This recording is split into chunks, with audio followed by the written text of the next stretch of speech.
Few things we want to talk about. One is a couple of forms we've developed. Somebody would say, of course, that I work for the government too long and I like forms. But what we're trying to do is keep this as simple as possible for you as we can. The first one then we'll talk about, I'd like to talk about the disinfection certificate first, and that's this document here. I've given you just a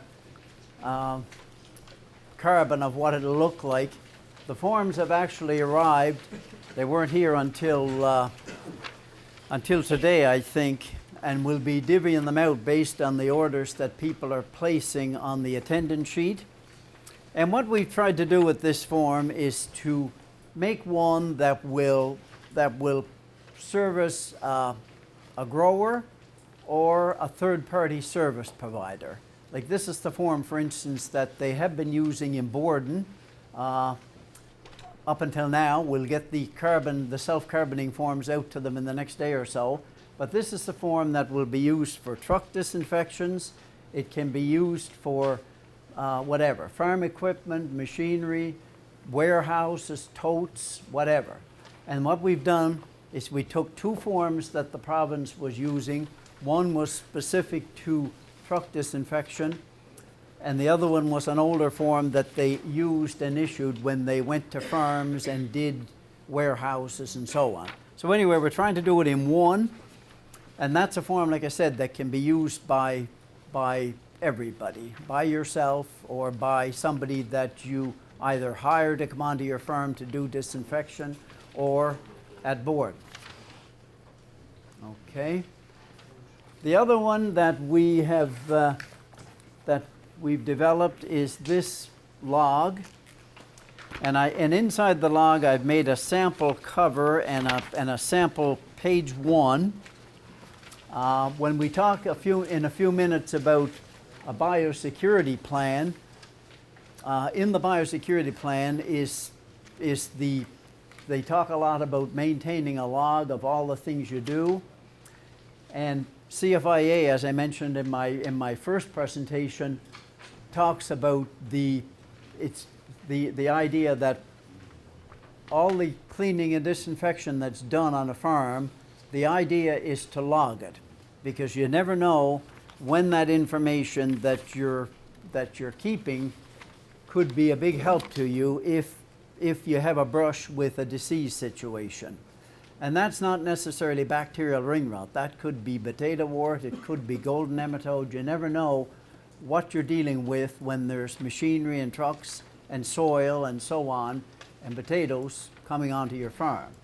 So this log, that log might do a farm for 2 or 3 years or 4 years. I mean, basically you're using a line every time you do something, and it's for your use on your farm. There's nobody going to be coming along every couple of months and saying, show me your log, I'm going to check it and give you a grade on it. It's just a way for you to keep track of what you're doing. And like I said in my slide, the potato board is not saying that you must use the log. It's been developed to help you. If you want to look at this page, again, just a sample page. On April the 4th, on the first line, the two workers, Joe and Wayne, went to work and they cleaned a storage warehouse. And the idea on where it says identification of items be as detailed as possible, that's always important when you're doing this kind of work and keeping a log.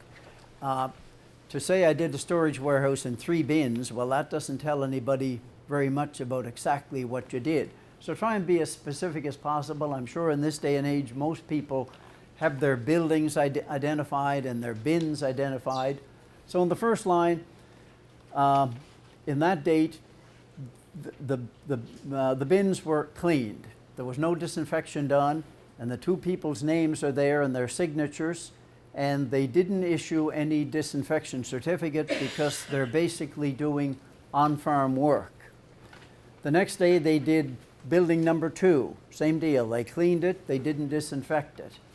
As you move down the sheet, The second last line, on April the 7th, buildings 1 and 2 that they had cleaned on the 4th and the 5th, well, on that date they disinfected them, okay?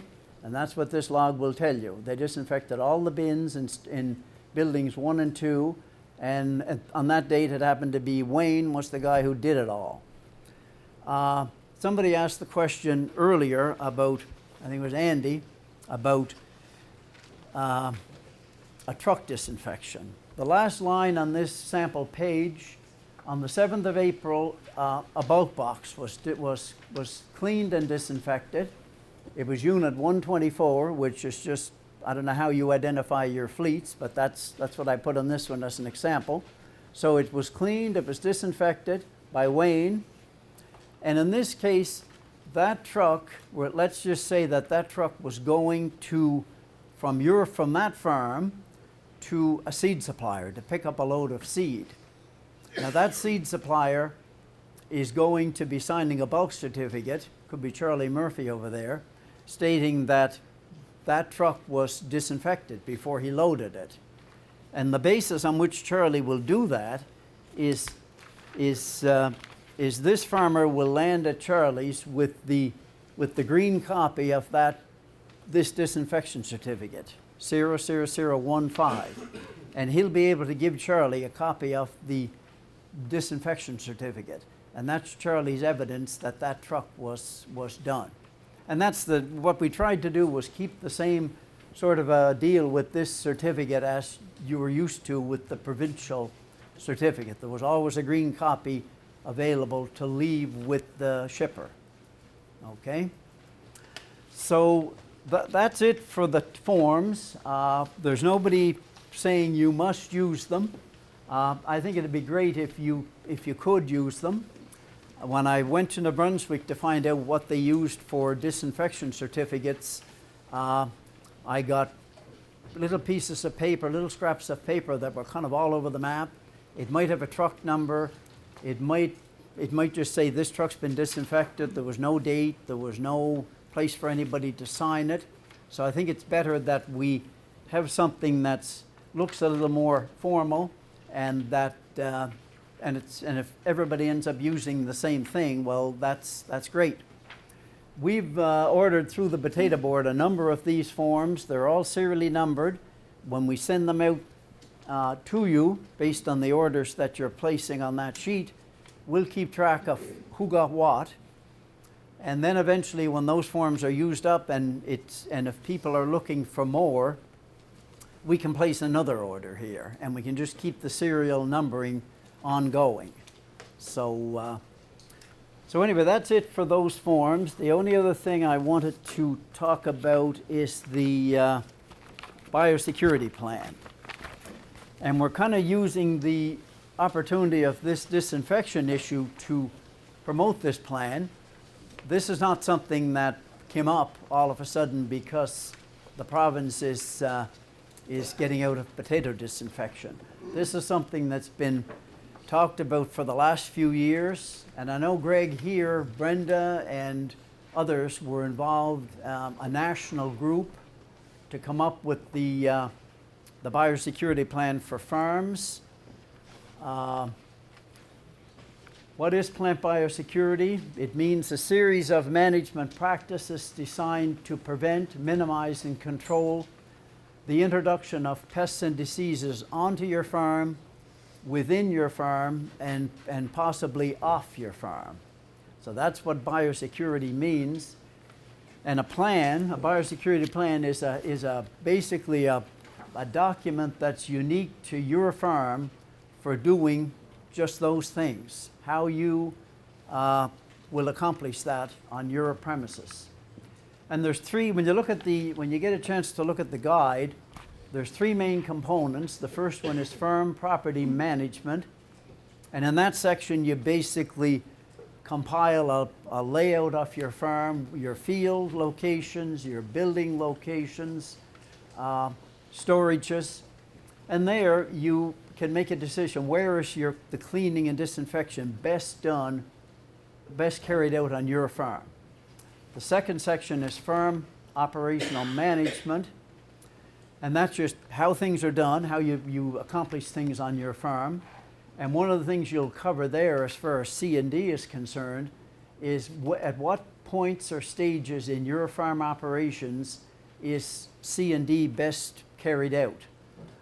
Some people may have a greenhouse on their farm, so that's a high security area. So of course they'll have all sorts of cleaning and disinfection that are in place just to protect that greenhouse facility. You may have fields where you produce, higher generations of seed. You want to do special things to protect them. So that's section 2. Section 3 is just on general plant health management. And there is a place where you can list all your best management practices that you'll do on your premises. And cleaning and disinfection will be a big part of that.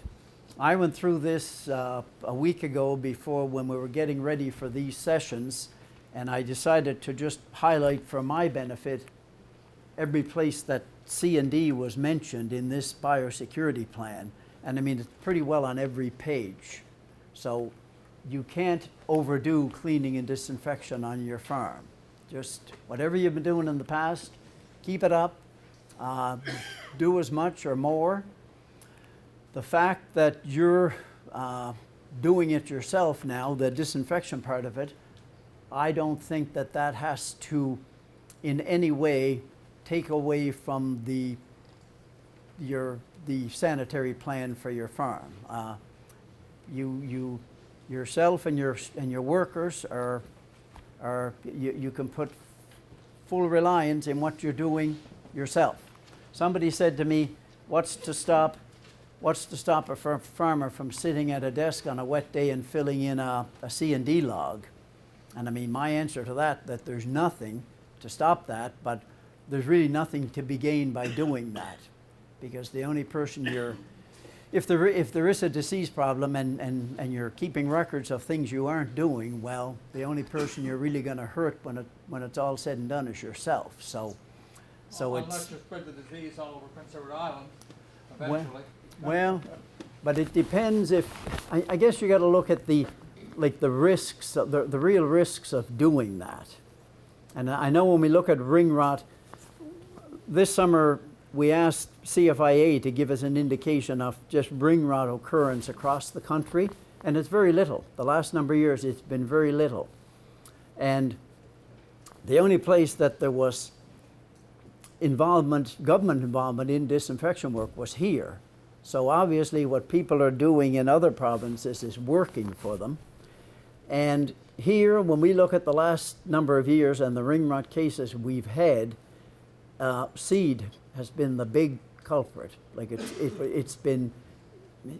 any seed that's been introduced or the ring rot that's been introduced from out of province, seed has been a big concern.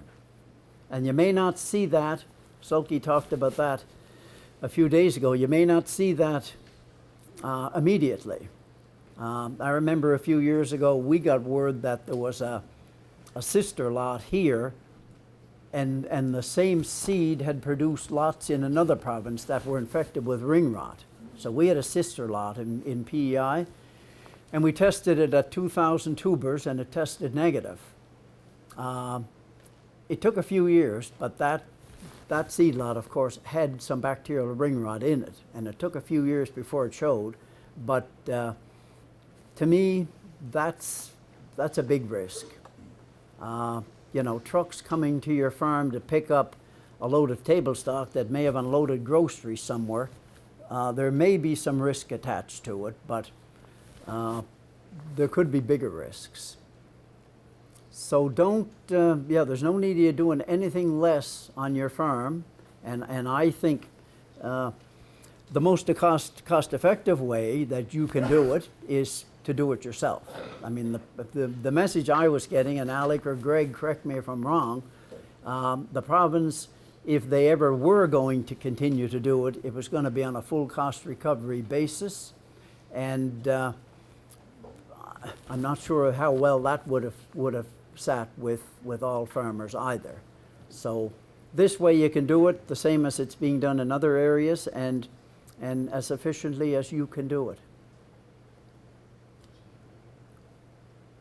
So that's all I have. Any more questions?